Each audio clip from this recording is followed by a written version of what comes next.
Jessica Sheffield, and I am continuing to tell my teaching story.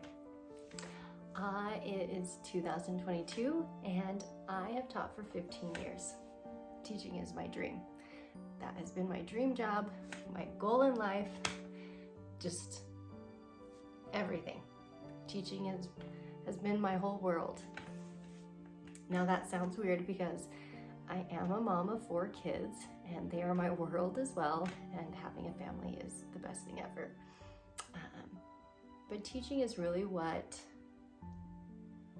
the only thing I planned in life. I just assumed I'd get married and have kids, or at least I hoped I'd have kids, but it wasn't anything I necessarily planned for. Some people just can't wait to start that life, and that was never me. My life, I just couldn't wait to become a teacher. That's just been my whole goal my entire life. My first year teaching helped me get through my childhood depression. Because in my past, I just struggled with a lot of things mentally, and teaching just did wonders for me. I could tell I was a different person, just the way I thought, viewed myself, the meaning I had in life was just completely different, and it changed my life. It really did. And so teaching was my crutch in a sense. It was my safe place. It was my happy place. I knew I was a good teacher. I knew where I was supposed to be in life. And so teaching became my whole existence. And right now you'll hear a lot of teachers say, don't make teaching your only thing. And they're right. I see that as a mistake for me, because teaching has been my best label, in my opinion. It's how I've introduced myself more than anything else. And I have made it my whole life. And teachers nowadays are definitely sharing that you shouldn't be like that. And that's totally fine.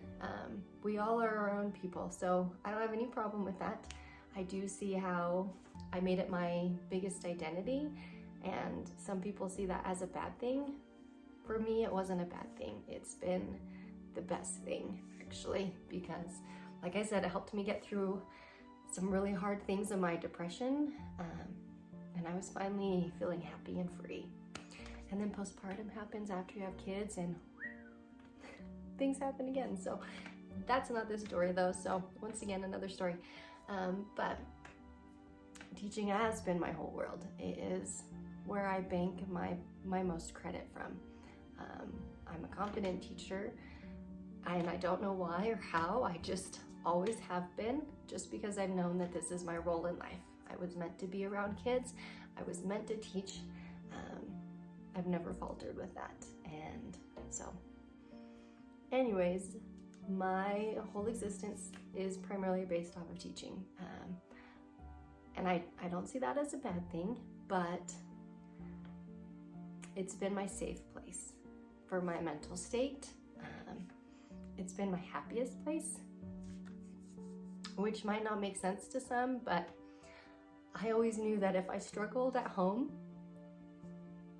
as a mom or as a person, I would walk into my classroom and all those doubts and fears were gone. I don't know why. It's just always been that way. I can doubt myself as a mom. I cannot see how good of a person I am as a mom or as a person. But as soon as I walked into my classroom, it was a whole different me. And it was like the best feeling ever, because I just knew who I was. And that's where I was meant to be. Now, I'm not a perfect teacher. I never have been. I don't claim to be a perfect teacher. I've made mistakes as a teacher. I've had rough years, all that stuff. That still applies to me. I'm still a regular person. But in the classroom is where I least doubted myself.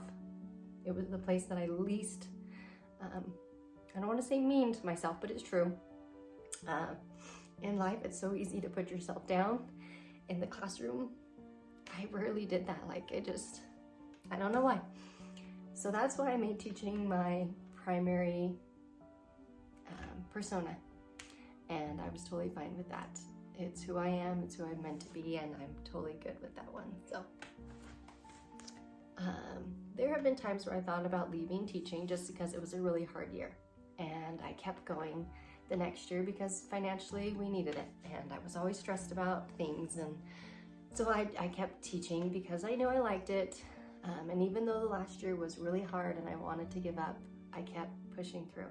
And then the next year I was so grateful that I pushed through the last year and that I continued to teach, because the next year was fantastic and such a happy year and successful and things like that. So I've had those moments as a teacher as well. I pushed through them. There were a couple times where I really did think I couldn't teach anymore. And that really scared me at the time, because I was like, that's my whole person. Like, if I lose that, am I gonna slip back into depression? Am I gonna not feel good about myself anymore? Like, I can't lose teaching. I just couldn't do it, because that's where I was happiest. That's where I was confident. So I could not lose teaching. So I continued to teach. And teaching is hard. It really is. And some people slap it off, they push it aside, they joke about it, they make fun of teachers. They really have no idea how much is involved as a teacher. And over the last few years, it's gotten really hard.